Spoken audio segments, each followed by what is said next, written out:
Hi folks, welcome to the Prepared Homestead. This is Travis. Thank you all for stopping by to watch. Well, from time to time on here, I make videos on what to get stocked up on. And it's usually focused on food and medical supplies because that's really important. In fact, that's one of the most important things that you can stock up on. Your food, your water, your shelter, your medicine, and your defense. You know, that's the real core basics of the things that you need to be putting back, stocking up on, making sure that you have enough to get you through all the things that's coming. And it's certainly coming. You know, we heard just in the last few days twice from the president. We've heard from the United Nations World Food Program that we're looking at very serious shortages when it comes to food. And, you know, that's the most important thing. That's what, well, keeps us alive. So if we're going to see severe level shortages of food to the point that they're worried about famine and death, then I can assure you a lot of other things are also going to be in short supply. So we need to be stocking up on other things also. So I've compiled a list. It's not anywhere near a complete list, but it's just some important items that I thought I would mention to give you an idea of some things along the way that you can be putting back. And while this is a very lengthy list, and I'm going to try to just rattle through them real fast because it's a long list for a video, not most of this stuff do you need to be buying brand new and the very best. A lot of it you can get used, secondhand, thrift stores, yard sales, flea markets, bartering and trading, that kind of stuff. A lot of it you can, maybe not everything, but a lot you can along the way, and some of it you just may already have, and you want to make sure you have it ready and available. So let's get on with this because and I hope that this is just another thing to kind of just spur your thinking along the way. You know, we kind of get to a point a lot of times when we get this mental block and we really can't figure out on our own. So it's good to have inspiration from others around us. And so I hope that that's what this video can do. So let's just get this started. And this is in no particular order whatsoever. This is just my crazy, erratic brain just writing things down. So the first thing I've got on the list is clothing. Really, it's clothing, shoes, and socks. You know, you may not be able to get to the store. There may not be availability of this kind of stuff. The prices of this kind of stuff could just be so much higher than you can even afford. And it all depends on how bad things get. But it doesn't hurt to have a stockpile, at least a little bit, of a few extra articles of clothing. Now, what I would do is I would get some clothing. Maybe you have stuff stored away. And if you don't, start looking around at, you know, the real cheap thrift stores and stuff for things that are a little bit smaller, because odds are you're going to lose weight.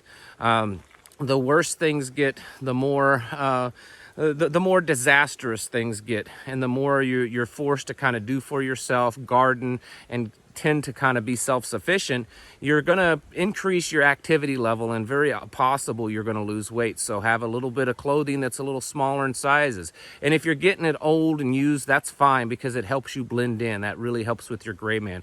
Socks and shoes are important. You know, you may have good shoes now, but are they going to be good in a year from now? And so having some backups on things like that's really great. Blankets, you know, it's just good if you're not able to heat your home in the way that you want to and the way that you're used to. Having extra blankets to keep warm is excellent. And also in case you have, you know, family come to live with you, things like that, you want to have plenty of blankets. Cloth diapers.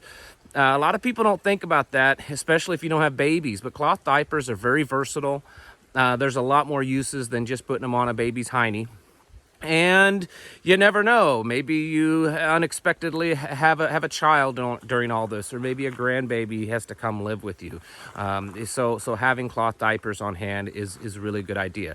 Next, let's get into tools. Garden tools are a must, but make sure you get good ones. Don't go to Walmart and buy their junky ones. I get it, they're cheap, but they won't last. I'm serious, just as serious as a heart attack. I have used those tools brand new, and by the end of the day, they're broken. I mean, they won't even last a day sometimes. But you don't have to go out and buy the most expensive ones on the market. In fact, the best garden tools that you can usually find are old, used ones at old flea markets and thrift stores and junk stores and yard sales. So start keeping your eyes peeled for that kind of stuff. You know, old shovels, old rakes. hose, post hole diggers, pickaxe, anything like that.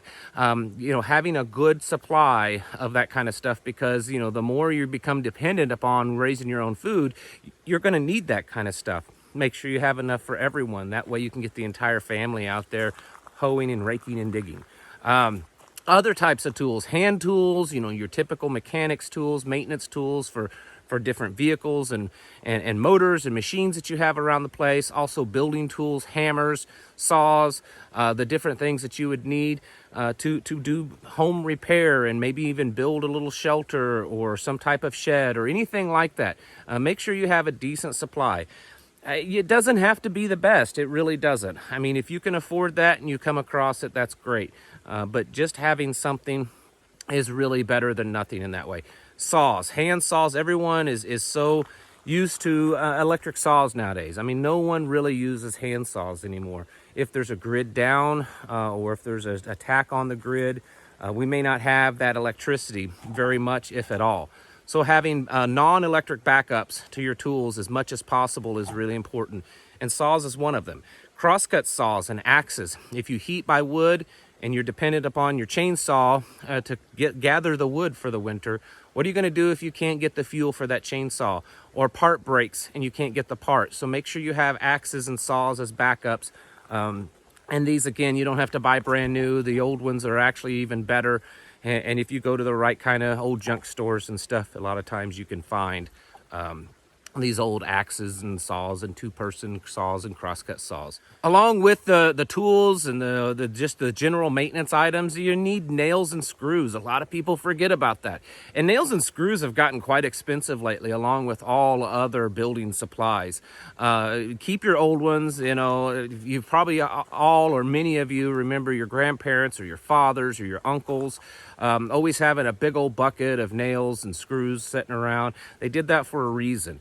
You should be doing the same thing. And if you come across a good deal on them, make sure you have a decent little supply of nails and screws. They also make a real good bartering item.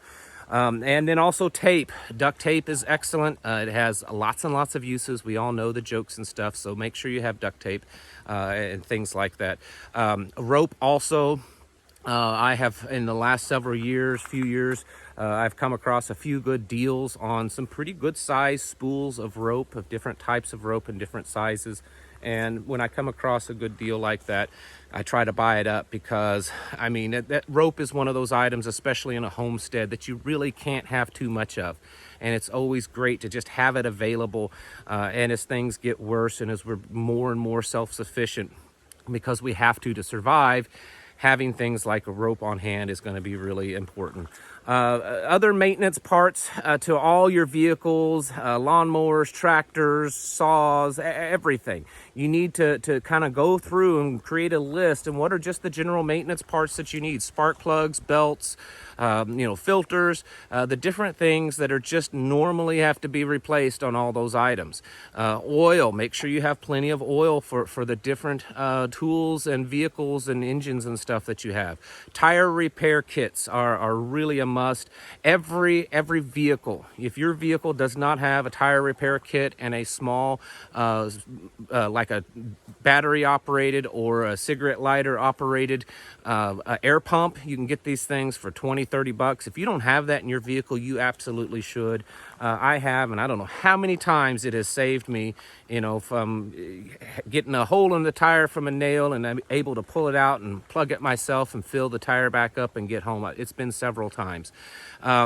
And then something else to mention is tarps, but really large billboard tarps. If you have access to those, if you can purchase those, and there's different places all over the country where they, take those the tarps that they put on billboards, they print on them, and a lot of times you can buy them really cheap. And if you know of any source around, if you can buy a couple of those, I would encourage you, especially if you garden, because while it's not 100% way to protect your garden, if there was a nuclear attack and if there was nuclear fallout, it can help protect some. And what I mean by that is if you hear of something like that happens, I've mentioned this several times before on this channel. So if you hear of, we are now engaged in some type of nuclear conflict, I would run out there and take one of these big tarps and try to cover your garden area as much as possible in ground. And the real fallout, the radiation fallout, is actually in the ash that falls. And so if that were to fall and you have that protective barrier from your soil, it can actually protect your soil. I know it's not 100%, but it's better than nothing. And it's actually a good way so that when it's all over, you can go out there and I get it, there's a process and stuff of removing that ash off of that. And then underneath you have soil that has very little radiation in it. So that's something to think of. Other things, candles, obvious. Batteries, obvious. Canning jars, lids, and rings. Sometimes they're quite difficult to come by. Look on, Facebook Marketplace, Craigslist, places like that. A lot of times people are cleaning out their grandma's attic and they have a truckload of canning jars. They just don't know what to do with them. And there's actually been a few times I've bought canning jars that way. They're not all of them are always good. Some of them have little chips, but usually you can get enough good ones to make it a worthwhile deal.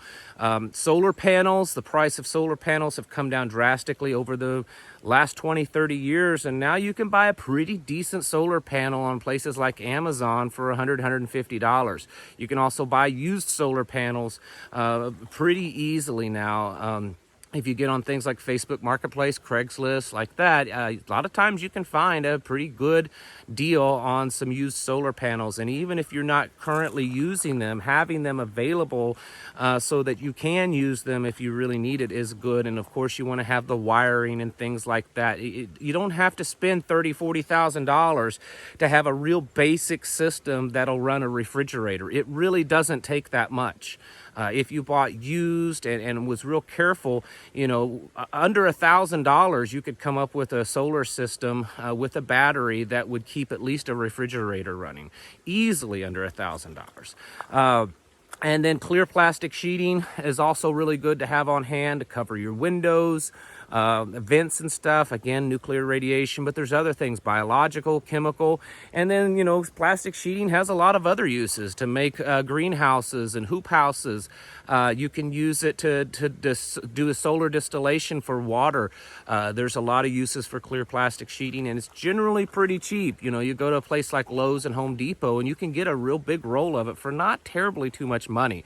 Also, you want to make sure these are obvious, knives, not just fun little pocket knives. You want to make sure you have kitchen knives. You also want to make sure you have the knives to process your food processing, animal processing, knives and bone saws and the different things that you would need to process out an animal. It doesn't have to be perfect in the fancy tools, but if you're going to be raising things like sheep and goats and cattle and chickens and rabbits and all that kind of stuff, you definitely need to have the tools to process them into something that you can actually eat. So make sure you have all that stuff on hand. Here's something a lot of people forget, but boy, is it important, and that's personal hygiene. Personal hygiene items. You can stock up on them, but you can also make your own certain personal hygiene items. So certainly look into that also. You can make laundry detergents. There's natural ways. There's certain natural plants that can be used. So research all that kind of stuff and have on hand. It's also a good item that you can barter with.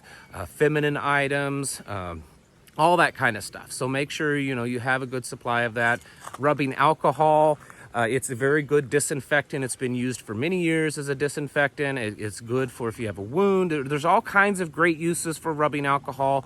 Try to get the highest percentage.